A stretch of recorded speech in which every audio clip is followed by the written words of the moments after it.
نحمده ونصلي ونسلم على رسوله الكريم اما بعد بسم اللہ الرحمن الرحیم۔ آج کامل سورہ انفال اور سورہ توبہ کی ابتدائی 37 آیتوں کے چیدہ مضامین بیان کیے جا رہے ہیں۔ سورہ انفال غزوہ بدر کے پس منظر میں نازل ہوئی۔ اس سے پہلی سورہ اعراف میں بنی اسرائیل کے حالات، غرق فرعون اور بنی اسرائیل کی نجات کا ذکر تھا۔ اس صورت میں غزوہ بدر کا ذکر ہے۔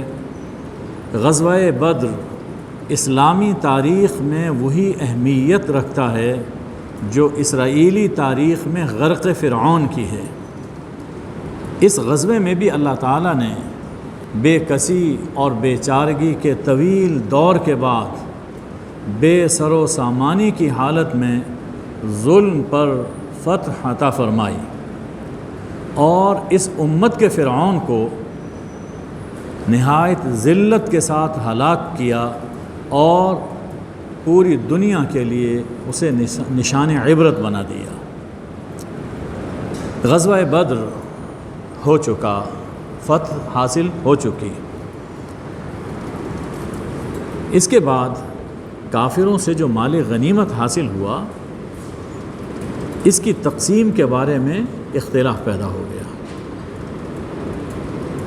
اس سے پہلے کوئی جہاد ہوا نہیں تھا اور مال غنیمت کا کوئی معاملہ پیش نہیں آیا تھا، تو قدیم روایات کو سامنے رکھتے ہوئے نوجوان لوگوں نے کہا کہ فرنٹ لائن پر ہم تھے، لہٰذا یہ سارا مال ہمارا حق ہے۔ جو بڑی عمر کے تھے، تجربہ کار تھے، تو انہوں نے کہا کہ ہمارا تجربہ کام آیا، لہٰذا یہ مال غنیمت ہمیں ملنا چاہیے۔ ایک جماعت ایسی تھی جو سرور دو عالم صلی اللہ علیہ وآلہ وسلم کی حفاظت پر مامور تھی، تو انہوں نے کہا کہ جو کچھ ملا ہے ہمیں حضور صلی اللہ علیہ وآلہ وسلم کے وسیلے سے ملا ہے، آپ نہ ہوتے تو کچھ نہ ہوتا، لہٰذا یہ سب مال ہمیں ملنا چاہیے۔ اس کے جواب میں اللہ جل شانہ فرماتا ہے، آپ سے پوچھتے ہیں کہ انفال، یہ مال غنیمت کیسے تقسیم کیے جائیں؟ فرما دیجئے کہ یہ سب مال غنیمت اللہ اور اس کے رسول صلی اللہ علیہ وسلم کا حق ہے۔ تم اللہ سے ڈرو اور آپس میں صلح کرو اور اللہ اور اس کے رسول صلی اللہ علیہ وسلم کی اطاعت کرو اگر تم صاحب ایمان ہو۔ صاحبان ایمان کون ہیں؟ یہاں اللہ تعالیٰ نے ان کی ایک شان بیان فرمائی۔ مؤمنین تو بس وہ ہیں کہ جب ان کے سامنے اللہ کا ذکر ہوتا ہے تو ان کے دل دہل جاتے ہیں، اور جب ان کے سامنے اللہ کی آیات تلاوت کی جاتی ہیں تو ان کا ایمان بڑھتا ہے اور اپنے رب پر توکل کرتے ہیں۔ صاحبان ایمان وہ ہیں جو نماز قائم کرتے ہیں اور ہمارے دیے ہوئے رزق سے خرچ کرتے ہیں۔ اولئک ھم المؤمنون حقا، یہی لوگ پکے سچے مومن ہیں، اور اس کے صلے میں رب کے یہاں ان کے درجات ہیں، مغفرت ہے اور عزت والی روزی ہے۔ یہ تمہید بیان فرما کے اب اللہ تعالیٰ وجہ بیان فرما رہا ہے کہ یہ مال غنیمت اللہ اور اللہ کے رسول کا حق کیوں ہے۔ نمبر 1، یاد کرو، ایک گروہ کی ناراضی اور ناگواری اور تکرار کے باوجود تمہیں گھر سے نکال کر میدان تک لانے والا اللہ ہے۔ یاد کرو، دشمن دو طرح کے تھے، ایک مسلح لشکر اور دوسرا تجارتی قافلہ، اور اللہ کا وعدہ تھا کہ دونوں میں سے ایک تمہیں دوں گا۔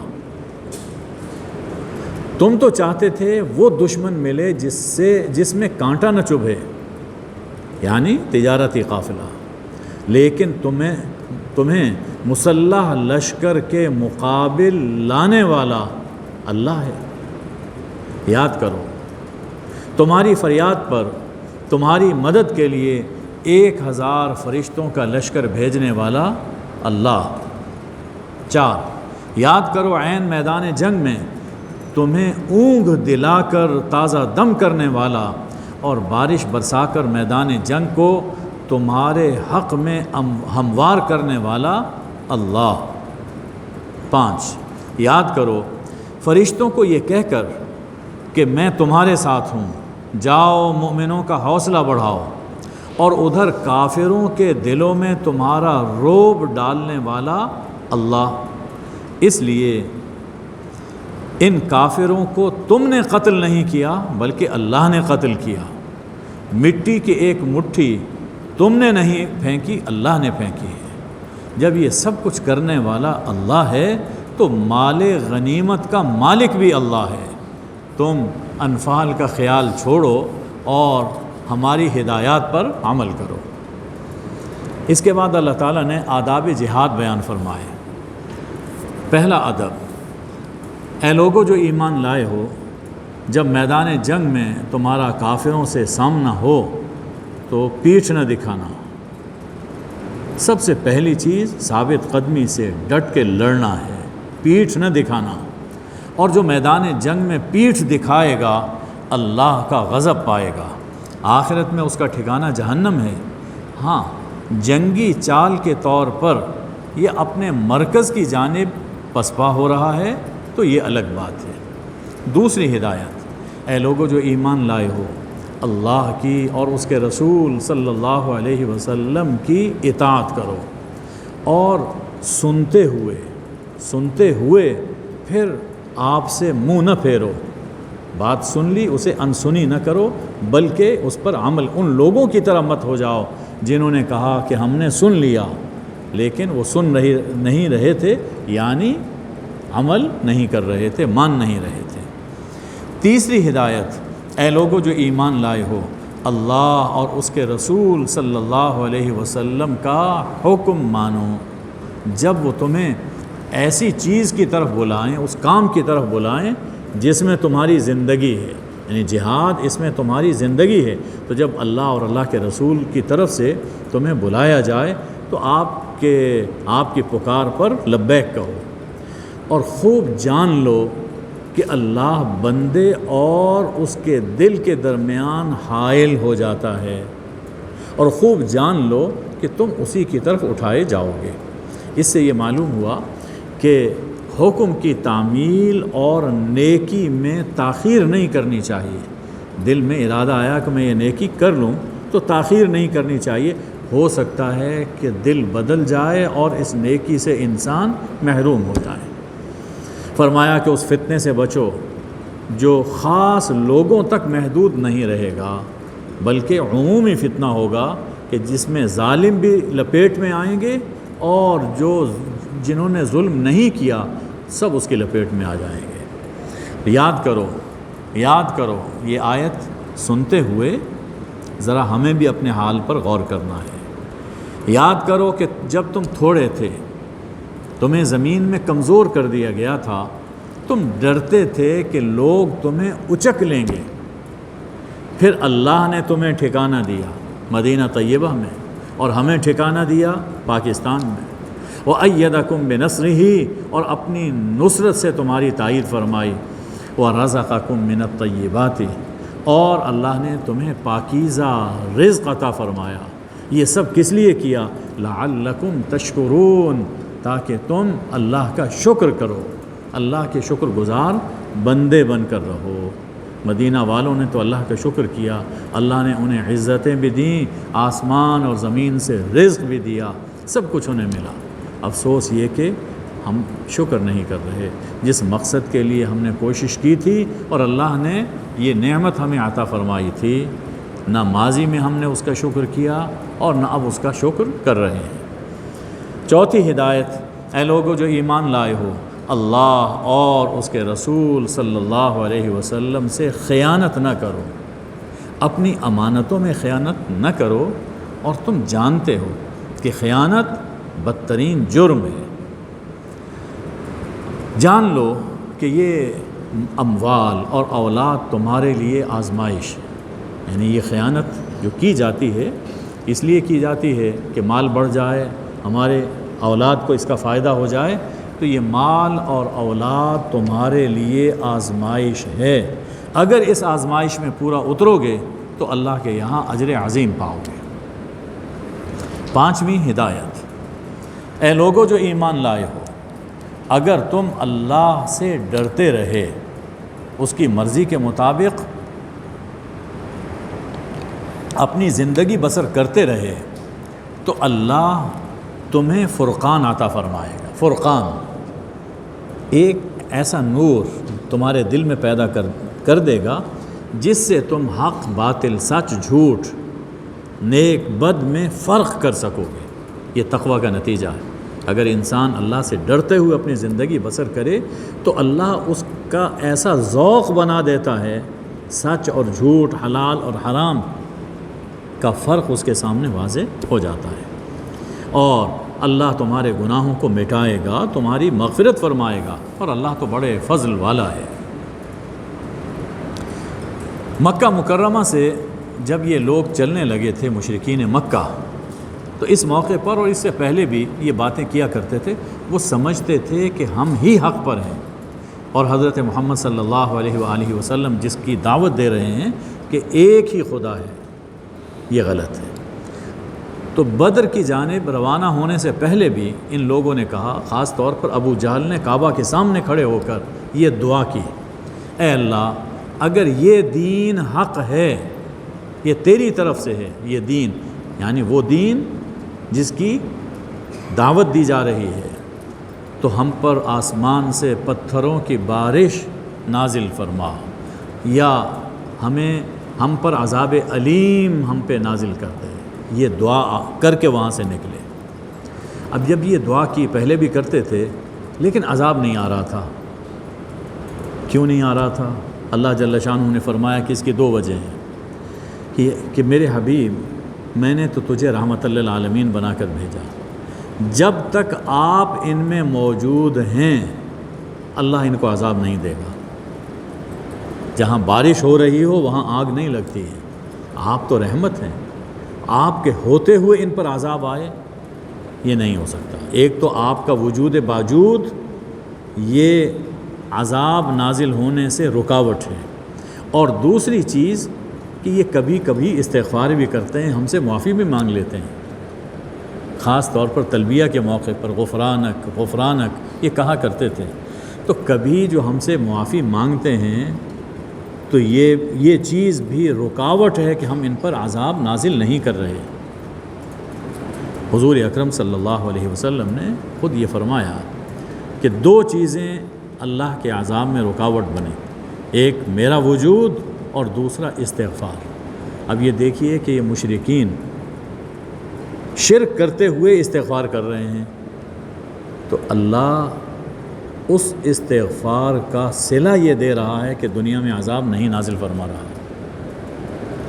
آپ سوچئے کہ اگر ایمان کے ساتھ اللہ سے استغفار کیا جائے تو اللہ کیا کچھ نعمتیں عطا فرمائے گا۔ اس لیے استغفار کرتے رہنا چاہیے۔ حضرت یونس علیہ السلام نے مچھلی کے پیٹ میں استغفار کیا تو اللہ نے کتنی بڑی مصیبت سے نجات عطا فرمائی، گویا دوسری زندگی اللہ تعالیٰ نے عطا فرمائی۔ تو استغفار ہمہ وقت جاری رہنا چاہیے۔ پھر فرمایا کہ یہ جو عذاب مانگ رہے ہیں یہ ہیں اسی عذاب کے لائق، جس عذاب کا یہ سوال کر رہے ہیں تو اسی عذاب کے لائق، اس لیے کہ ان کے جرائم ایسے ہی ہیں کہ ان پر عذاب آئے۔ لیکن یہ جو باتیں 2 باتیں ہم نے آپ کو بتائی ہیں، اس کی وجہ سے ان پر عذاب نہیں آ رہا۔ پھر جب حضور اکرم صلی اللہ علیہ وآلہ وسلم مکہ مکرمہ سے تشریف لے آئے تو پھر ان پر چھوٹی گرفتیں، کبھی بڑی گرفت کبھی چھوٹی گرفت، یہ آتی رہی۔ خود یہ بدر یہ ایک گرفت تھی، ان کے لیے عذاب تھا، اور کہا تھا کہ آسمان سے پتھر برسیں۔ اب وہ پتھروں کی بارش تو نہ ہوئی، لیکن جب حضور صلی اللہ علیہ وسلم نے ایک مٹھی مٹی کی کنکروں کی بھر کر یوں پھینکی ہے تو سب کی آنکھوں میں پہنچ گئی، تو ایک ہلکا سا نمونہ اس کا بھی سامنے آ گیا، اور جو قتل ہوئے ہیں تو وہ عذاب علیم کا ایک نمونہ تھا۔ فرمایا کہ یہ کافر اپنے اموال خرچ کرتے ہیں اللہ کی راہ سے روکنے کے لیے۔ ٹھیک ہے، یہ خرچ کرتے رہیں گے، لیکن یہی خرچ ان کے اموال ان کے لیے حسرت بن جائیں گے اور یہ مغلوب ہو جائیں گے۔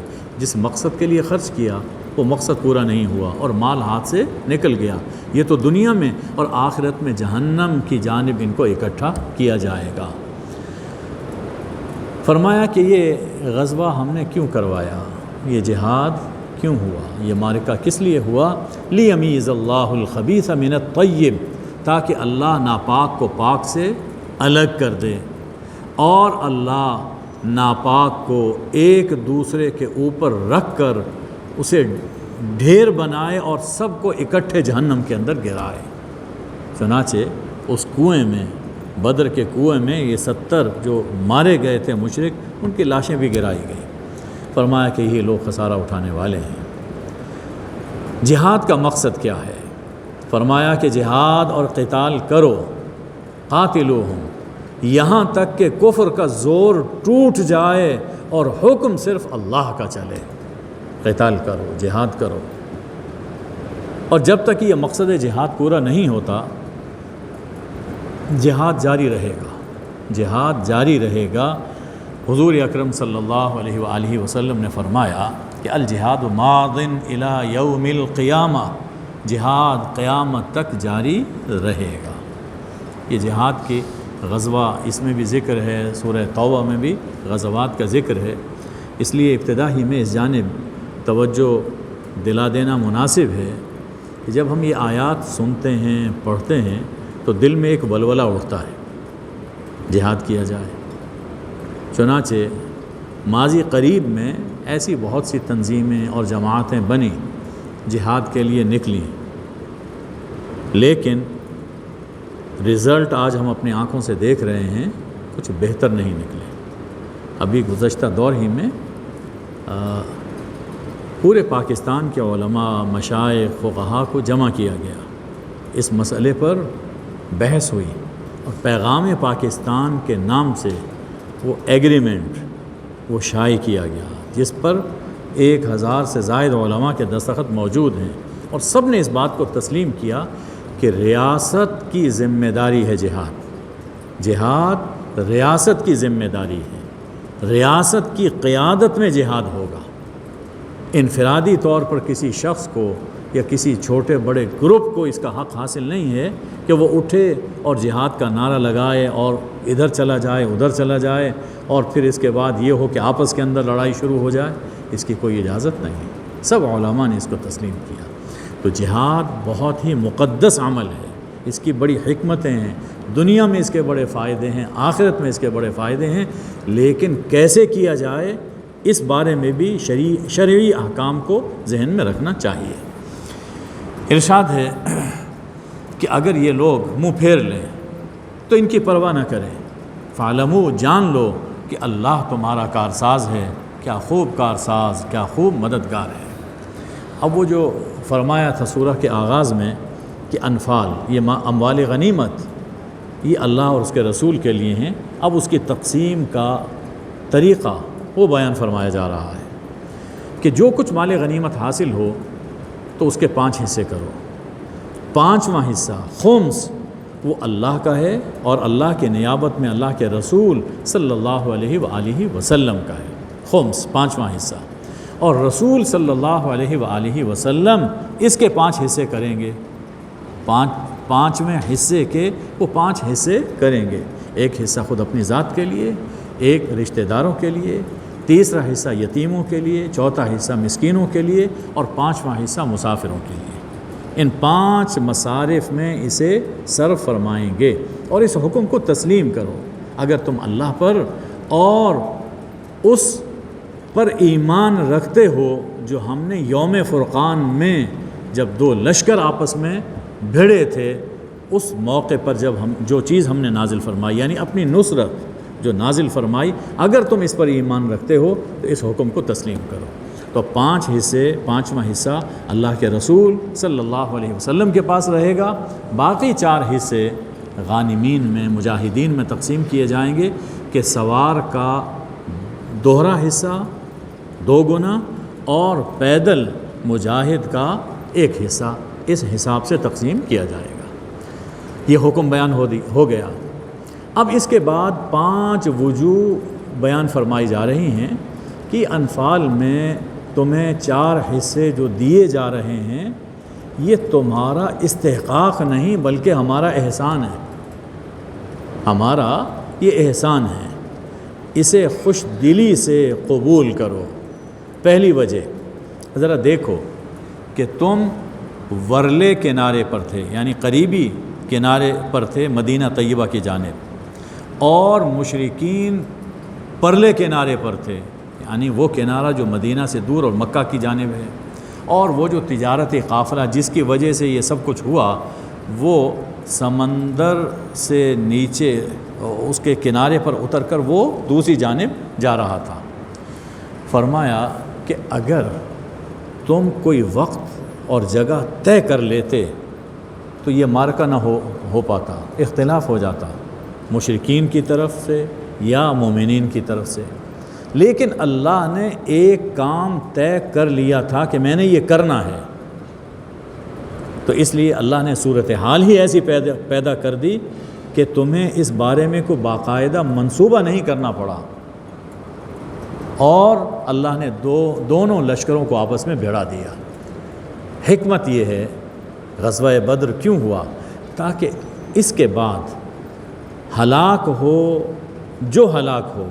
جو مرے تو وہ حجت قائم ہونے کے بعد مرے، ایسا نہ ہو کہ بے لا علمی میں اور شک کی حالت میں کوئی مر جائے، اس کے سامنے واضح ہو جائے کہ حق کیا ہے اور باطل کیا ہے، تو حجت قائم ہونے کے بعد مرنے والا مرے، اور جو زندہ رہے تو وہ حجت قائم ہونے کے بعد زندہ رہے، یعنی حق اور باطل سب کے سامنے کھل کر آ جائے۔ اسی لیے غزوہ بدر کو یوم فرقان بھی کہا جاتا ہے کہ اللہ جس غزوے میں اللہ نے حق اور باطل کے درمیان فرق کر دیا اور واضح فرما دیا۔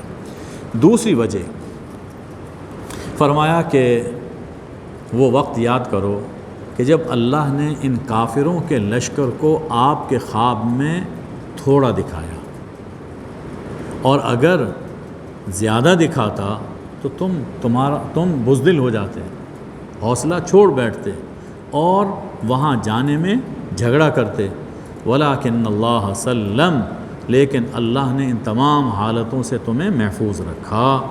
اللہ دلوں کا حال جانتا ہے۔ تو اب خواب میں کافروں کا لشکر کم دکھا کر حوصلہ بڑھانا یہ اللہ کا کام ہے، لہٰذا یہ اللہ کا حق ہے کہ جو جیسے تقسیم فرمائے اسے قبول فرماؤ۔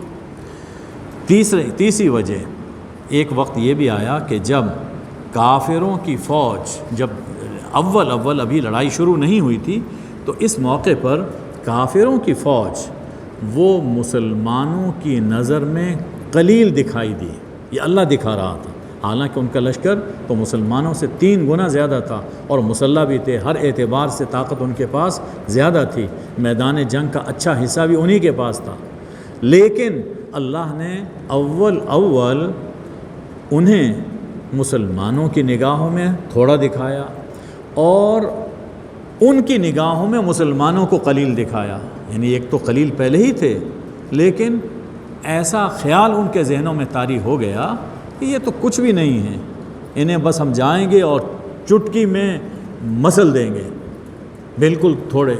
یہ کیا وجہ ہوئی؟ اس لیے کہ اللہ طے کرنا چاہتا تھا، فیصلہ کرنا چاہتا تھا اس امر کا جو طے ہو چکا تھا، ہم چاہتے یہ تھے کہ ایسا ہو، تو اس لیے ہم نے یہ کام کیا۔ اگرچہ جب لڑائی شروع ہوئی ہے تو سورہ آل عمران میں گزر چکا کہ پھر مسلمانوں کی تعداد کافروں کے سامنے یکدم وہ زیادہ دکھائی دی، فرشتوں کی مدد وہ آ گئی، اس سے بھی ان کے حوصلے ٹوٹے۔ ارشاد ہے، اے لوگو جو ایمان لائے ہو، جب تم کسی جماعت سے بھیڑو، سامنے آؤ تو ثابت قدم رہو اور اللہ کا کثرت سے ذکر کرو تاکہ تم فلاح پاؤ۔ اللہ اور اس کے رسول صلی اللہ علیہ وسلم کی اطاعت کرو، آپس میں جھگڑا نہ کرو ورنہ بزدل ہو جاؤ گے، تمہاری ہوا اکھڑ جائے گی۔ صبر کرو، ڈٹے رہو، یقیناً اللہ ڈٹنے والوں کے ساتھ ہے۔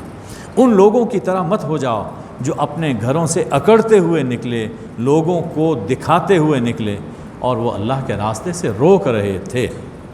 چوتھی وجہ ایک بیان فرمائی، اس کا ایک پس منظر بھی ہے۔ جب مشرکین مکہ روانہ ہونے لگے تو سب لوگ ان کے ساتھ تھے، ایک لشکر انہوں نے تیار کیا، لیکن ایک کھٹکا تھا کہ بنو کنانہ ان سے ان کی انبن تھی کہ ہم یہاں سے بدر میں جائیں تو بنو کنانہ قبیلہ کہیں ہم پر اٹیک نہ کر دے، تو یہ ایک دھڑکا تھا۔ تو شیطان تو جانتا ہے کہ یہ کیا کرنا چاہتے ہیں اور ان کو میں کیسے برباد کرواؤں۔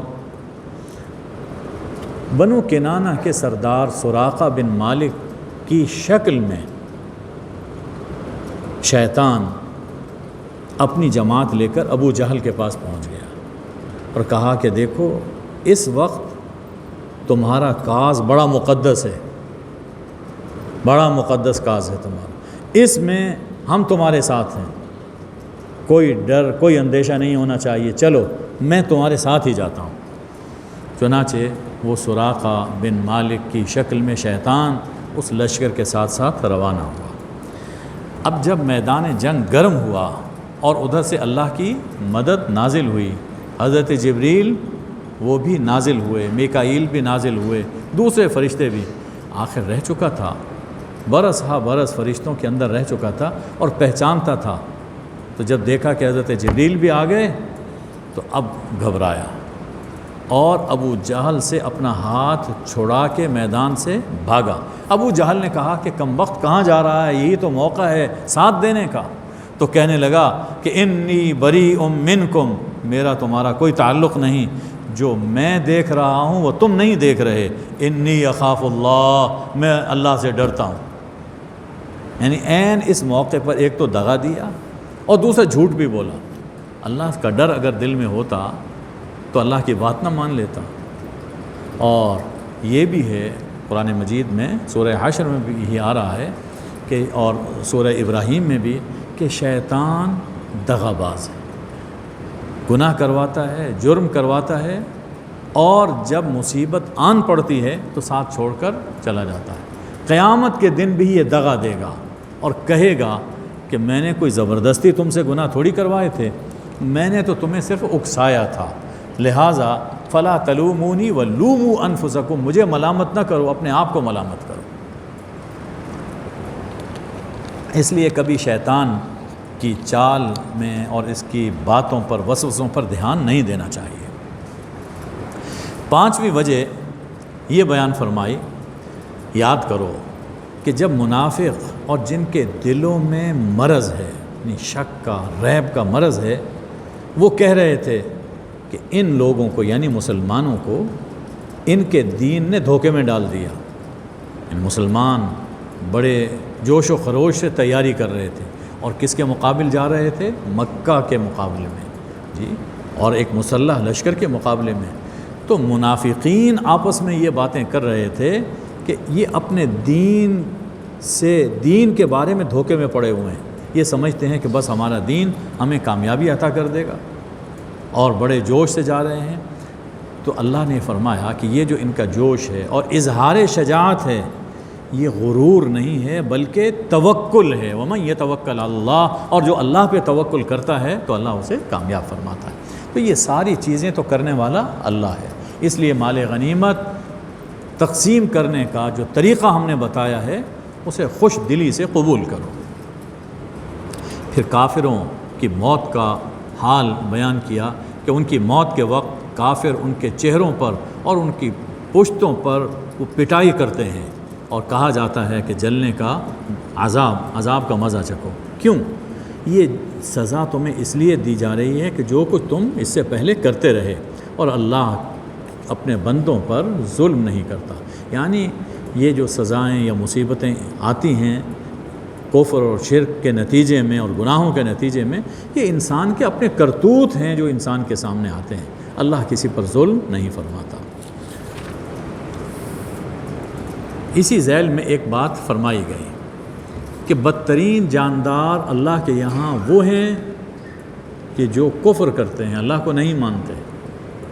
ان کا خالق اللہ، ان کا رب اللہ، سب کچھ اللہ کرنے والا، لیکن وہ اپنے مرتبے سے، انسان کے مرتبے سے گر گئے، جانوروں کے مرتبے پر آ گئے، اور جانوروں سے جو ہمیں مطلوب ہے وہ تو پورا کر رہے ہیں، اور ان سے جو مطلوب ہے یہ پورا نہیں کر رہے، اس لیے یہ بدترین ہے۔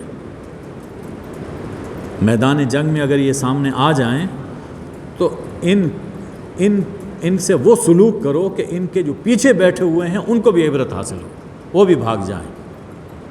اس سے یہ معلوم ہوا کہ میدان جنگ، میدان جہاد میں ان کا قتل کرنا، کافروں سے جب جہاد ہو تو ان کا قتل کرنا ایسا ہی ہے جیسے وحشی درندوں کا قتل کرنا۔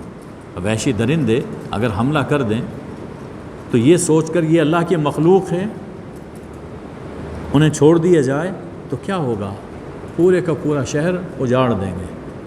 تو یہ جب وحشی بن جائیں، درندے بن جائیں، تو پھر ان کو قتل کیا جائے گا۔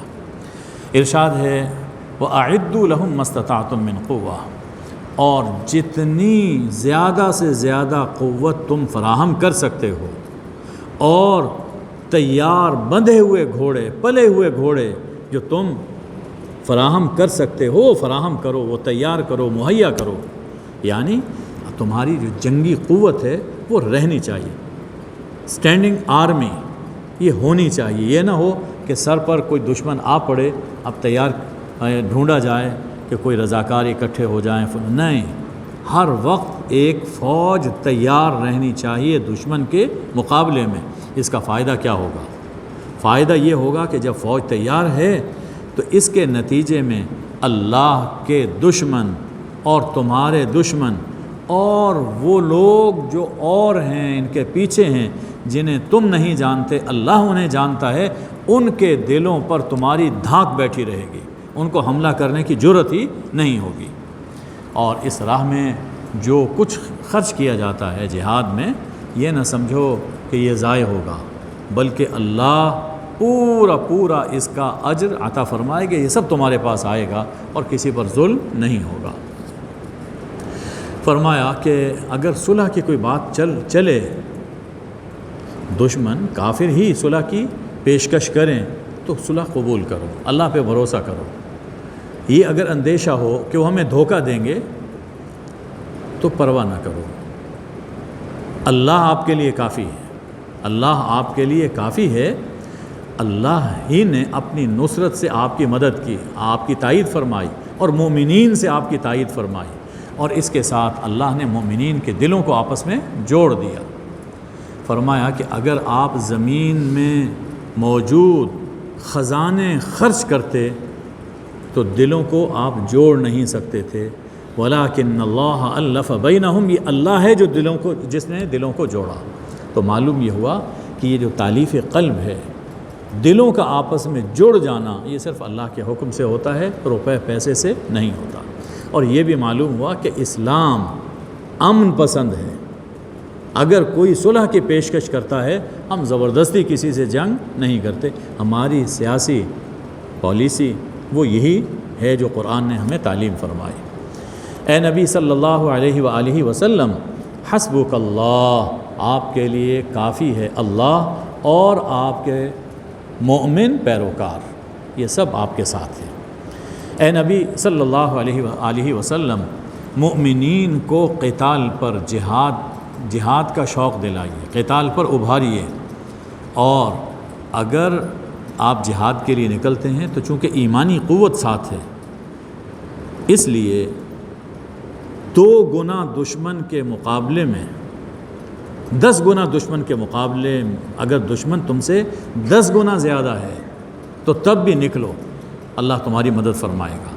تم 20 ہو 200 پر غالب، 100 ہو 2000 پہ غالب۔ پھر کچھ عرصے کے بعد اللہ جل شانہ نے فرمایا، اللہ نے دیکھا کہ تمہارے اندر کچھ کمزوری آ گئی، تم پہ تخفیف فرما دی، اب یہ ہے کہ اگر دشمن 2 گنا ہے تو نکلو، تمہارے پاس ایمان ہے، فرشتوں کی نصرت ہے، مقابلہ کرو۔ چنانچہ ہماری تاریخ یعنی اگر 100 ہیں صبر کرنے والے تو 200 پہ غالب آئیں گے، 1000 ہیں تو 2000 پر غالب آئیں گے۔ اور ہماری تاریخ بھری ہوئی ہے کہ ہماری فتوحات وہ اسلحے کے زور پر یا افرادی قوت کے زور پر حاصل نہیں ہوئیں، بلکہ اللہ کی مدد سے اللہ نے فتوحات عطا فرمائی۔ سورہ کے آخر میں ارشاد ہے کہ ایمان، ہجرت، نصرت اور جہاد بالمال والنفس، مال اور جان سے جہاد، یہ 4 چیزیں ہیں، ایمان، ہجرت، نصرت، یعنی ایمان سب نے قبول کیا، کسی جگہ اس ایمان پر عمل نہیں کیا جا سکتا تو ہجرت کی جائے، اور جہاں ہجرت کر کے جائیں وہاں کے رہنے والے لوگ ان کی نصرت کریں، اور پھر مل جل کر اللہ کے دین کے لیے مال اور جان سے جہاد کیا جائے۔ یہ 4 عناصر ہیں جن سے اسلامی معاشرہ برپا ہوتا ہے اور اسلامی ریاست وجود میں آتی ہے، اور انہی اعمال سے باہم تعلقات مضبوط ہوتے ہیں۔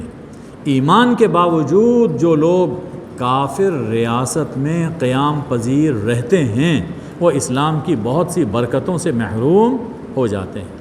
اب یہ جو ممالک ہیں، ہم جاتے ہیں، سفر کرتے ہیں، ملازمتیں ہیں، وہاں آزادی ہے، اپنے دین پر عمل کرنے کی ایک آزادی ہے، تو اس لیے اس میں کوئی حرج نہیں ہے، لیکن اسلامی ریاست میں رہتے ہوئے جو برکات ہیں، جو ماحول انسان کو حاصل ہوتا ہے، جس ماحول میں ہمارے بچے پلیں بڑھیں اور ان کا ذہن ایک اسلامی بنے، ظاہر ہے کہ یہ برکتیں یہ وہاں حاصل نہیں ہو سکتی ہیں۔ فرمایا کہ وَإِنِ اسْتَنْصَرُوكُمْ فِي الدِّينِ، کافر ریاست میں رہنے والے مسلمانوں پر کوئی افتاد آئے یا ان پر ظلم ہو اور وہ دینی رشتے سے مدد مانگیں، دینی رشتے سے مدد مانگیں کہ ہم بھی تمہارے مسلم بھائی ہیں، تو اسلامی ریاست میں رہنے والے مسلمانوں پر مقدور بھر ان کی مدد کرنا ضروری ہے۔ حضور صلی اللہ علیہ وسلم نے فرمایا کہ تمام مومنین ایک جسد کی طرح ہے، جسم کے کسی ایک حصے میں تکلیف ہو تو پورا جسم اس تکلیف کو، اس درد کو محسوس کرتا ہے۔ تو یہ خیال کرنا کہ ہر علاقے، ہر ملک میں رہنے والے وہ جانیں، ان کا کام جانیں، ہمیں کسی سے کوئی سروکار نہیں ہے، یہ قرآن کی اس تعلیم کے، حضور صلی اللہ علیہ وسلم کی تعلیم کے خلاف ہے۔ سورہ انفال مکمل ہوئی، سورہ توبہ اور سورہ برات کا آغاز ہوتا ہے۔ سورہ براء یا سورہ توبہ، اس کے آغاز میں بسم اللہ نہیں لکھی جاتی، نہیں پڑھی جاتی۔ وجہ کیا ہے؟ وجہ یہ ہے کہ اس سورہ کے آغاز میں بسم اللہ نازل ہی نہیں ہوئی، اس لیے نہیں لکھی جاتی، وگرنہ باقی جتنی صورتیں ہیں جب ایک صورت ختم ہوتی تھی تو دوسری صورت کے آغاز میں بسم اللہ پڑھی جاتی تھی، نازل ہوتی تھی مستقل، اس کے شروع میں نازل نہیں ہوئی۔ تو اس لیے صحابہ کرام نے جب قرآن کو ایک مصحف کی شکل میں، کتاب کی شکل میں لکھا، جمع کیا، تو یہاں انہوں نے بسم اللہ نہیں لکھی، نام الگ رکھ دیا۔ حضور صلی اللہ علیہ وسلم کے زمانے میں بھی یہ نام تھا، تو نام لکھا گیا لیکن بسم اللہ نہیں لکھی گئی۔ یہ داخلی شہادت ہے کہ قرآن جیسے نازل ہوا ویسے ہی محفوظ ہے اور ویسے ہی چلا آ رہا ہے، وگرنہ ایک بسم اللہ لکھ دینا کوئی مشکل تو نہیں تھا، لیکن نازل نہیں ہوئی، نہ لکھی گئی نہ پڑھی جاتی۔ دیکھیے انفال میں بدر کے حالات اور احکام ہیں، سورہ توبہ میں فتح مکہ کے احکام ہیں۔ اس کے آغاز فتح مکہ سے اس کا تعلق ہے، پس منظر فتح مکہ ہے۔ بدر میں باپ بیٹا، بھائی بھائی، چچا بھتیجا، ماموں بھانجا آمنے سامنے تھے، سب رشتے ناتے توڑ دیے گئے، ایمان اور کفر کی بنیاد پر صف بندی ہوئی۔ غزوہ بدر نے عملی طور پر ثابت کر دیا کہ مؤمنین الگ برادری ہیں اور مشرکین الگ۔ یہ اسلامی برادری کی عالمگیر تشکیل کا پہلا عملی مظاہرہ تھا۔ جب مکہ فتح ہوا تو فتح مکہ اسی کی تکمیل کی ایک صورت ہے، جس سے مرکز اسلامی کی تشکیل ہوئی۔ فتح مکہ کے موقع پر بھی تو رشتہ داریاں تھیں، لیکن وہ سب پیچھے رہ گئی۔ سب سے پہلے لا الہ الا اللہ آیا۔ اب جب ایک عالمگیر ایک برادری وجود میں آ رہی ہے کہ جس کی بنیاد ایمان ہے، ایمانی برادری وجود میں آ رہی ہے، تو اس برادری کا کوئی مرکز بھی تو ہونا چاہیے کہ جہاں سے خالص توحید، خالص سنت کی آواز پوری دنیا میں جائے، جہاں شرک کی، کفر کی اور بدعات کی آلودگی نہ ہو۔ تو ایک مرکز ہونا چاہیے، مرکز اسلامی۔ تو اس اسلامی مرکز کا سب سے بہترین مقام وہ ہے جو اللہ نے سب سے پہلے جہاں اپنا گھر بنایا، مکہ مکرمہ اور اس کے دائیں بائیں، تو جزیرۃ العرب۔ یہ مرکز اسلامی کا سب سے بہترین مقام ہو سکتا تھا۔ چنانچہ جب مکہ فتح ہوا تو اب اس کو مرکز قرار دیا گیا اور مشرکین کے بارے میں حکم جاری کر دیا گیا۔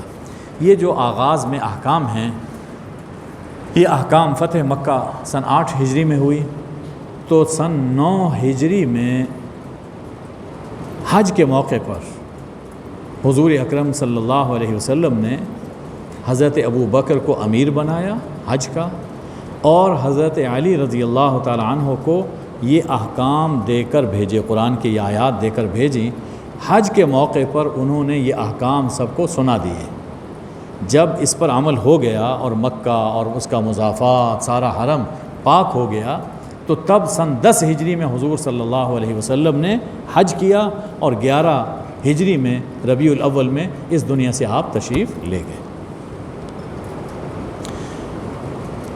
آغاز میں یہ فرمایا گیا کہ مکہ فتح ہونے کے بعد اب دوسرے کئی قبیلے ہیں۔ ایک تو صلح حدیبیہ پہلے ہو چکی تھی، ان میں سے کچھ لوگوں سے معاہدہ تھا، بنو خزاعہ سے مسلمانوں کا معاہدہ اور بنو بکر سے مشرکین مکہ کا معاہدہ، اور انہی کی آپس کی جنگ کی وجہ سے صلح حدیبیہ ختم ہوئی اور مکہ پر چڑھائی کرنی پڑی۔ تو مسلمانوں کے مختلف قبیلوں سے معاہدے تھے۔ تو آغاز میں ایک حکم دیا گیا کہ 4 طرح کے قبیلے ہیں۔ کچھ قبیلے وہ ہیں کہ جن سے کوئی معاہدہ نہیں، کوئی معاہدہ نہیں۔ کچھ قبیلے ایسے ہیں کہ جن سے معاہدہ ہے لیکن وقت مقرر نہیں ہے کہ اتنے ماہ یا اتنے سال ہمارا اور تمہارا معاہدہ رہے گا۔ اور کچھ قبیلے ایسے ہیں کہ جن سے معاہدہ ہے، وقت بھی مقرر ہے، ابھی وہ وقت نہیں آیا، لیکن انہوں نے اپنا وعدہ، اپنا عہد توڑا۔ تو جن سے معاہدہ نہیں یا وقت مقرر نہیں تھا، یا جنہوں نے نقض عہد کیا، معاہدہ توڑا، ان تینوں گروہوں کے بارے میں حکم آیا کہ فسیحوا فی الارض 4 اشہر، 4 ماہ تمہیں یہاں رہنے کی اجازت ہے، 4 ماہ، اور 4 ماہ کے بعد تمہیں یہ سارا علاقہ خالی کرنا پڑے گا۔ یہ 4 ماہ کون سے بنتے ہیں؟ دیکھیے، یہ حکم نازل، یہ سنایا گیا 9 ذی الحجہ اور 9 ہجری کو۔ تو ذی الحج کے بعد ایک مہینہ محرم، 9 محرم، اور پھر دوسرا مہینہ صفر، تیسرا مہینہ ربیع الاول، اور چوتھا مہینہ 9 یا 10 ربیع الثانی۔ یہاں یہ 4 مہینوں کی مہلت دی گئی۔ یہاں یہ بھی توجہ دلا دوں کہ اللہ نے یہاں فرمایا کہ الاشہر الحرم، اس سے پہلے جو اصطلاح ایک چلتی ہے، اس اصطلاح میں تو اشہر حرم، حرمت کے مہینے وہ ہیں جن میں جہاد، قتال اور ہر طرح کا فسق و فجور خاص طور پہ ممنوع ہے۔ وہ ہیں ذوالقعدہ، ذوالحجہ، محرم اور رجب. لیکن یہاں جو مذکور ہے فَإِذَا انْسَلَخَ الْأَشْهُرُ الْحُرُمُ، یہاں سے وہ مہینے مراد نہیں ہیں، بلکہ یہاں سے اس اعلان کے بعد کے 4 مہینے مراد ہیں. اور اشہر حرم کا معنی ہے کہ وہ مہینے جن میں تمہیں پناہ حاصل ہے، جن میں تمہیں حرمت حاصل ہے. یہ ایک اشکال ہے، بہت سے لوگوں کے یہ ہوتا ہے، تو اس لیے میں نے خاص طور پر اس کا ذکر کر دیا. تو ان معاہدوں کے بارے. اچھا، اب چوتھا گروہ کہ جن سے معاہدہ ہے اور ابھی اس معاہدے کی مدت پوری نہیں ہوئی ہے، مہینے رہتے ہیں اور انہوں نے کوئی نقض عہد نہیں کیا، جیسا معاہدہ ہوا تھا اس کے مطابق وہ چل رہے ہیں، تو ان کے بارے میں حکم دیا کہ فَأَتِمُّوا إِلَيْهِمْ عَهْدَهُمْ إِلَى مُدَّتِهِمْ، جتنی مدت ہے اس کے مطابق یہ وعدہ، یہ عہد پورا کیا جائے. ان اللہ یحب المتقین، اللہ متقیوں سے یعنی عہد کی پابندی کرنے والوں سے محبت فرماتا ہے. دیکھیے کتنا دشمن سامنے ہے، لیکن اسلام کی تعلیم کیا ہے کہ کسی سے وعدہ خلافی نہ کی جائے، کسی سے عہد شکنی نہ کی جائے. ہاں، جب یہ مہینے گزر جائیں، 4 مہینے گزر جائیں، اب بھی اگر کوئی یہاں سے نہیں گیا تو پھر یہ مشرکین جہاں ملیں انہیں پکڑا جائے، قید کیا جائے اور انہیں مارا جائے. ہاں، اگر یہ توبہ کر لیں، اگر یہ توبہ کر لیں تو ان کے لیے معافی ہیں، وہ ہمارے ہیں. لیکن توبہ کیسے پتہ چلے کہ یہ توبہ واقعی ان کی توبہ ہے؟ اب توبہ کا تعلق تو انسان کے دل سے ہے. تو توبہ قبول ہونے کی 2 علامتیں ارشاد فرمائیں. ایک یہ کہ انہوں نے اسلام قبول کیا، کلمہ پڑھا، توحید کا اقرار کیا، اب اس کا عملی ثبوت دے رہے ہیں نماز قائم کر کے اور زکوٰۃ دے کر. یہ 2 چیزیں ایسی ہیں جو ایک مومن کی ایمان کی علامتیں ہیں. فرمایا کہ اگر وہ نماز پڑھتے ہیں، زکوٰۃ دیتے ہیں، تو ان کی راہ کھلی چھوڑ دو. آزاد شہری کے طور پر یہ اسلامی ریاست میں رہیں گے. اور آگے چل کے فرمایا کہ فَإِخْوَانُكُمْ فِي الدِّينِ، یہ دین میں تمہارے بھائی ہیں. تو اسلامی برادری میں داخل ہونے کے لیے اور آزادانہ زندگی بسر کرنے کے لیے نماز کا قائم کرنا، نماز کی پابندی اور زکوٰۃ دینا یہ ضروری ہے. چنانچہ ان آیات کی روشنی میں علماء نے، فقہاء نے، ائمہ نے یہ بات لکھی ہے کہ اگر کوئی شخص نماز ادا نہیں کرتا تو وہ زندہ رہنے کا حق نہیں رکھتا، وہ زندہ رہنے کا حق نہیں رکھتا. اور امام ابو حنیفہ رحمۃ اللہ علیہ نے یہ فرمایا کہ قید کیا جائے، اس کو سمجھایا جائے، نہیں سمجھتا، نہیں مانتا تو قید کر دو، حتیٰ یموت او یتوبہ، یا تو مر جائے یا پھر توبہ کرے. یعنی نماز معمولی عبادت نہیں ہے، یہ ایمان کی علامت ہے، ایمان کی علامت. اس کے بغیر کوئی شخص، یعنی حضور صلی اللہ علیہ وسلم نے فرمایا کہ مومن اور کافر کے درمیان فرق نماز سے ہوتا ہے. باقی جتنے بھی ارکان ہیں وہ تو کبھی پتہ چلتے ہیں، کبھی نہیں چلتے، لیکن یہ نماز ہے دن میں 5 مرتبہ، جس سے ایک مومن اپنے عمل سے اعلان کرتا ہے کہ میں مومن ہوں، میں اللہ کو مانتا ہوں. اس لیے نماز کی پابندی بہت ضروری ہے.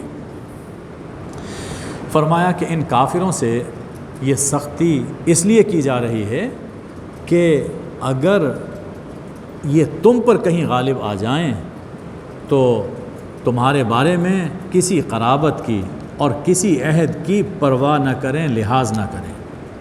اس لیے جب اللہ نے تمہیں ان پہ غلبہ عطا کیا ہے تو ان کو شرافت کے ساتھ الگ کرو اور اپنا مرکز بناؤ. فرمایا کہ اگر یہ لوگ توبہ کرتے ہیں اور نماز قائم کرتے ہیں، تمہارے بھائی ہیں. جہاد کیوں کیا جا رہا ہے؟ یہاں اللہ تعالیٰ نے 2 حکمتیں ارشاد فرمائیں. ان سے قتال کرو، لڑو. ایک تو یہ کہ اللہ تمہارے ہاتھوں انہیں سزا دینا چاہتا ہے. پہلے سزا اور عذاب کبھی آسمان سے، کبھی زمین سے، مختلف صورتوں میں آتی رہی. زمین میں دھنسا دیا گیا، یہ عذاب کی صورتیں تھیں. اب اللہ نے اپنا انداز بدل لیا، جہاد کو مشروع کر دیا. پہلے جہاد کی صورت نہیں تھی تو جہاد کو مشروع کیا، اور اللہ مؤمنین کے ہاتھوں ان کو عذاب دینا چاہتا ہے.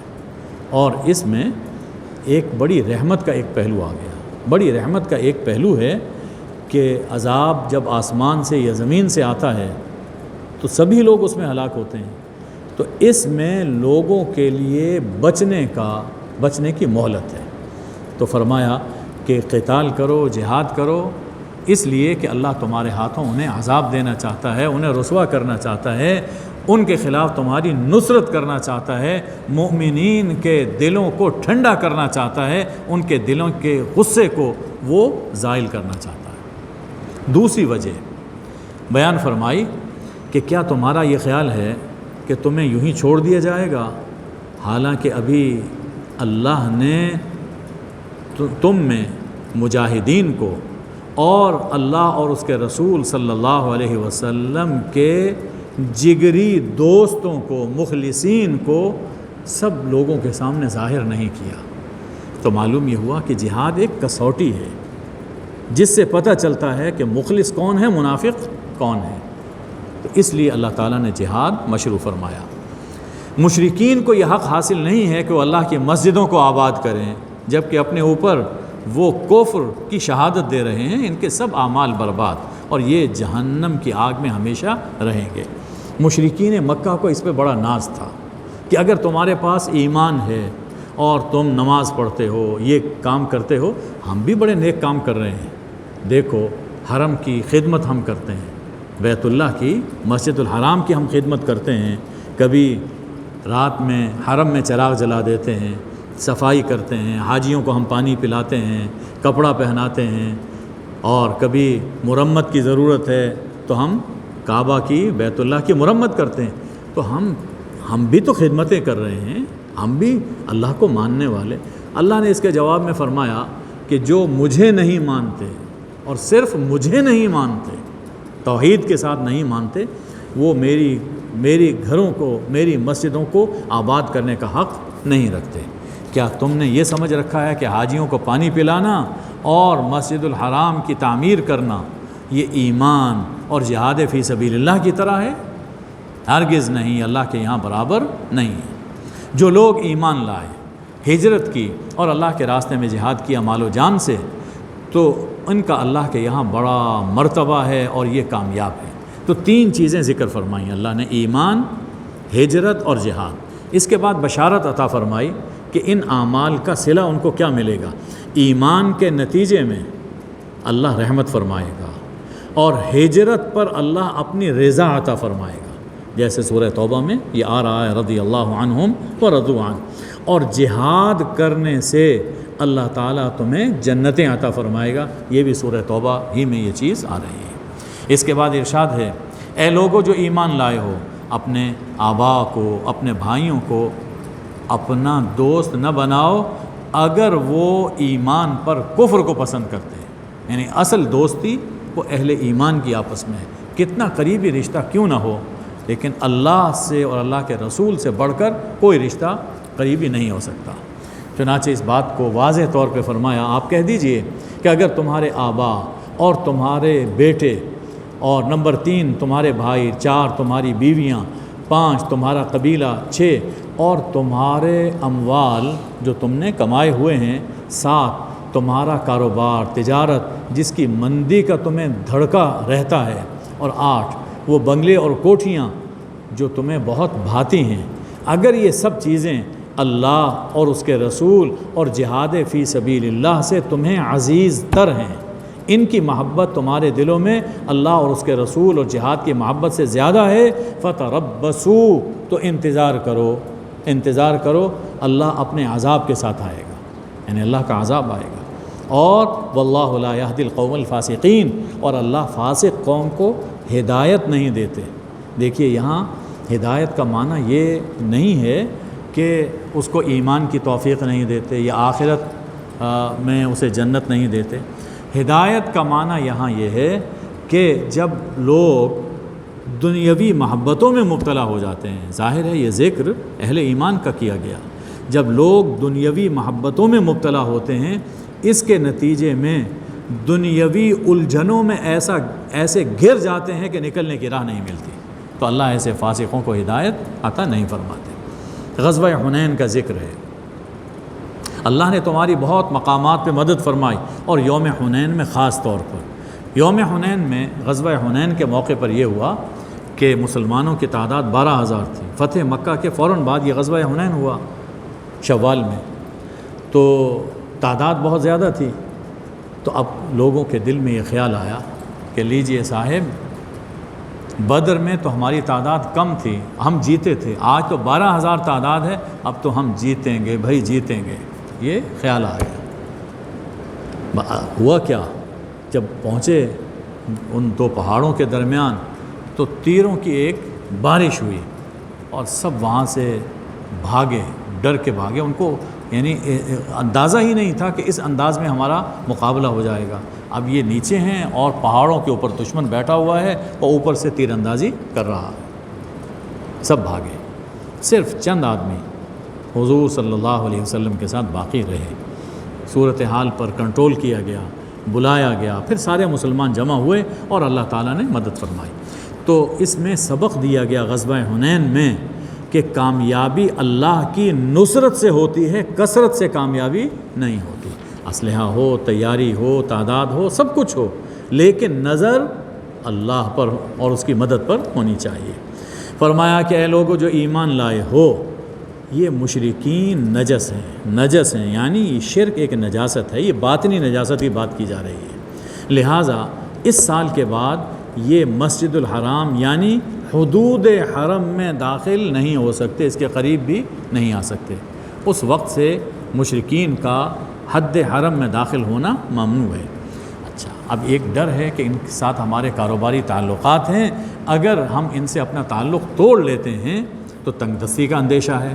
فرمایا کہ اگر یہ اندیشہ ہو کہ فقر آئے گا، کاروبار ختم ہو جائے گا، تو کس کے لیے یہ کام کر رہے ہو؟ اللہ کے لیے نا، اللہ کے حکم پر عمل کر رہے ہو، تو اللہ تمہیں اپنے فضل سے غنی کرے گا۔ اور پھر دیکھیے کہ اللہ نے غنی کر دیا۔ یہاں تک آیت نمبر 28 تک مشرکین کا ذکر تھا۔ اس کے بعد اللہ تعالیٰ اہل کتاب کے بارے میں احکام ذکر فرما رہا ہے کہ جہاد صرف مشرکین سے نہیں، اہل کتاب سے بھی ہے، اس لیے کہ یہ بھی اللہ کا انکار کرتے ہیں، کفر کرتے ہیں، یعنی اللہ کو مانتے ہیں لیکن اپنی مرضی کے مطابق مانتے ہیں، ویسے نہیں مانتے جیسے اللہ چاہتا ہے۔ اور اللہ کا حکم یہ ہے کہ مجھے مانو جیسے میں چاہتا ہوں، اور اگر اپنی مرضی کے مطابق مانو گے تو تم نے اپنے آپ کو مانا، مجھے نہیں مانا، وہ بھی کفر میں داخل ہیں۔ تو جب تک یہ لوگ جزیہ دینا قبول نہیں کرتے اور تابع ہو کر رہنا قبول نہیں کرتے، ان سے جہاد کیا جائے۔ ان میں سے کچھ یہود ایسے تھے جو حضرت عزیر علیہ السلام کو اللہ کا بیٹا کہتے تھے، اور نصارہ کہتے تھے کہ مسیح اللہ کے بیٹے ہیں۔ فرمایا کہ ان کی منہ کی باتیں ہیں، یہ صرف باتیں ہی باتیں ہیں، حق اس کے اندر نہیں ہے۔ اللہ کی ان پر مار ہو، یہ لوگ کدھر بہکے جا رہے ہیں؟ ان لوگوں نے اپنے علماء کو، اپنے پیروں کو اللہ کو چھوڑ کر اپنا رب بنا لیا، مسیح ابن مریم کو بھی اپنا رب بنا لیا۔ اس موقع پر کچھ علماء یہود کے، نصارہ کے وہ آئے اور انہوں نے آ کر کہا کہ ہم تو اپنے علماء کو رب نہیں مانتے ہیں، رب تو نہیں مانتے ہم، اور قرآن میں آپ نے یہ ہمیں بتایا۔ فرمایا کہ کیا ایسا نہیں ہوتا کہ اللہ کی کتاب میں ایک حکم ہے لیکن تمہارے پیر، تمہارے علماء کہتے ہیں کہ اس پر عمل نہ کرو، اس پہ عمل کر لو، کیا ایسا نہیں ہوتا؟ تو انہوں نے کہا یہ تو ہوتا ہے۔ تو فرمایا کہ اسی کو تو رب کہتے ہیں، جس کی بات مانی جائے اور جس کی بات کے سامنے اللہ کی بات کو چھوڑ دیا جائے، وہی تو تمہارا رب بن گیا۔ تو ان لوگوں نے اپنے پیروں کو، علماء کو رب بنا لیا۔ ہمیں بھی سوچنا چاہیے کہ کیا ہمارا رویہ علماء اور پیروں کے ساتھ کہیں ایسا تو نہیں ہے؟ قرآن خود پڑھو، قرآن پڑھو، حضور صلی اللہ علیہ وسلم کی سنت پڑھو اور اس پہ چلو۔ یہ لوگ چاہتے ہیں کہ اللہ کے نور کو، اللہ کے دین کو اپنی پھونکوں سے بجھا دیں، اور اللہ اس کا انکار کرتا ہے۔ اللہ اپنا نور، اپنا دین وہ پورا کر کے رہے گا، خواہ کافروں کو کتنا ناگوار ہو۔ اس اللہ نے اپنے رسول کو ہدایت و دین حق دے کر بھیجا تاکہ تمام ادیان پر اس کو غالب کر دے، خواہ مشرکوں کو ناگوار ہو۔ نور خدا ہے کفر کی حرکت پہ خندہ زن، پھونکوں سے یہ چراغ بجھایا نہ جائے گا، نہ بجھا ہے اور قیامت تک نہ بجھے گا۔ اے ایمان والو، بہت سے علماء اور مشائخ پیر لوگوں کا مال باطل طریقوں سے کھاتے ہیں اور اللہ کی راہ سے روکتے ہیں۔ باطل طریقے کیا ہیں؟ یہ باطل رسمیں، یہ بدعات۔ آج کل بھی علماء سو اور جھوٹے پیر انہوں نے اپنا پورا کاروبار بنایا ہوا ہے اس کو۔ قبریں ان کی پوجا کرواتے ہیں اور قبروں کے بارے میں کیا کچھ باتیں مشہور کی گئی ہیں، اور ظاہر ہے کہ جو کچھ وہاں ہوتا ہے وہ سارا مال اکٹھا ہو کر کن کی جیبوں میں جاتا ہے؟ انہی لوگوں کی۔ تو انہوں نے اپنا دھندا بنا رکھا۔ تو فرمایا کہ یاد رکھو، علماء صرف علماء ہیں، مشائخ و مشائخ ہیں، رب نہیں ہے۔ اللہ کے مقابلے میں کسی کی بات نہیں سنی جائے گی۔ فرمایا کہ جو لوگ اب سونے اور چاندی کو جمع کرتے رہتے ہیں اور اللہ کی راہ میں خرچ نہیں کرتے، تو انہیں عذاب علیم کی خوشخبری سنا دو۔ کیسی خوشخبری ہے کہ قیامت کے دن یہ سونا اور چاندی جہنم کی آگ میں تپائے جائیں گے، اور ان کی پیشانیوں کو، پہلوؤں کو اور ان کی پشتوں کو اسی گرم گرم سونے چاندی سے داغا جائے گا۔ کہا جائے گا یہ ہے وہ خزانہ جو تم اپنی زندگی میں اپنے لیے اکٹھا کرتے رہے، آج اپنے اس خزانے کا مزہ چکھو۔ اس حکم کے بعد ایک اور رسم تھی مشرکین میں، عرب میں، اس کا ذکر کیا جا رہا ہے۔ یہ نسی کی ایک رسم تھی۔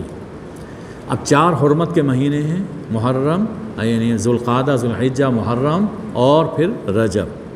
اچھا، کبھی ایسا ہوتا تھا، یہ زیادہ تر محرم اور سفر میں یہ لوگ یہ گڑبڑ کرتے تھے کہ محرم کا مہینہ آیا، لڑنے کو دل چاہا، اب لڑائی کے تو حرمت ہے، تو کیا کہتے تھے کہ چلو اس سال ہم محرم کی حرمت سفر میں لے جاتے ہیں اور محرم کو سفر بنا لیتے ہیں، اگلے سال ہم پھر اس میں محرم لے آئیں گے، سفر کو وہاں لے جائیں گے۔ تو اس طرح یہ نسی، یہ مہینے چلتے چلتے بہت اس میں سالوں میں بڑی گڑبڑ ہو گئی، یہاں تک کہ حضور صلی اللہ علیہ وسلم نے جب حج کیا تو اس وقت کیلنڈر اپنے صحیح مقام پر آیا ذوالحجہ میں، تو یہ آیات بھی سنائی گئیں کہ اللہ کا بنایا ہوا کیلنڈر 12 ماہ کا ہے۔ اللہ تعالیٰ نے جب سے یہ زمین و آسمان پیدا کیے تو 12 ماہ کا کیلنڈر اللہ نے عطا فرمایا۔ اس میں کمی بیشی کرنا یا مہینوں کو آگے پیچھے کرنا جائز نہیں ہے، ورنہ اسلامی عبادات میں خلل پڑے گا۔ ہو سکتا ہے کہ ہم حج کر رہے ہوں اور حج ذوالحجہ میں ہوتا ہے اور وہ مہینہ ذوالحجہ کا نہ ہو، تو حج کیسے قبول ہو سکتا ہے؟ رمضان ہے، ساری عبادات ہیں، لیکن اگر وہ مہینہ شعبان کا ہو اور اسے رمضان بنا لیا جائے تو رمضان کی برکتیں کیسے حاصل ہو سکتی؟ اسی طرح رؤیت ہلال کے بارے میں بھی بہت احتیاط کرنی چاہیے۔ کئی جگہوں پر صحیح اس پہ عمل نہیں ہوتا، رؤیت ہلال نہیں ہوئی ہوتی، کہہ دیتے ہیں کہ چاند نظر آ گیا اور رمضان شروع کر دیا۔ اب دیکھیے کہ جب رمضان پہلے شروع ہوگا تو ساری تاریخیں وہ ڈسٹرب ہو جائیں گی۔ ہم سمجھ رہے ہیں کہ یہ 27ویں شب ہے، لیکن وہ 26ویں شب ہوگی۔ اسی طرح عید کا معاملہ وہ بھی ڈسٹرب ہو جاتا ہے۔ تو اس لیے چاند دیکھنے میں احتیاط کرنی چاہیے، اور پھر اس کے مطابق جتنے احکام ہیں، مہینے ہیں، ان کی قدر کرنی چاہیے۔ اللہم صلی علی سیدنا و مولانا محمد النبی الامی و آلہ وبارک وسلم۔ اے اللہ، ہم نے جو کچھ سنا ہے ہمیں اس پہ عمل کرنے کی توفیق عطا فرما۔ اے اللہ، قرآن کے نور سے ہمارے دلوں کو، ہمارے گھروں کو اور ہماری قبروں کو روشن فرما۔ یا اللہ، ہم سب کے گناہ معاف فرما۔ اے اللہ، ہمارے گناہ معاف فرما، خاتمہ ایمان پہ فرما، جہنم کی آگ سے بچا۔ اے اللہ، ہم سب کو جنت میں داخل فرما۔ وصلی اللہ وبارک وسلم علی حبیبہ سیدنا محمد و آلہ الطیبین الطاہرین، آمین یا ارحم الراحمین۔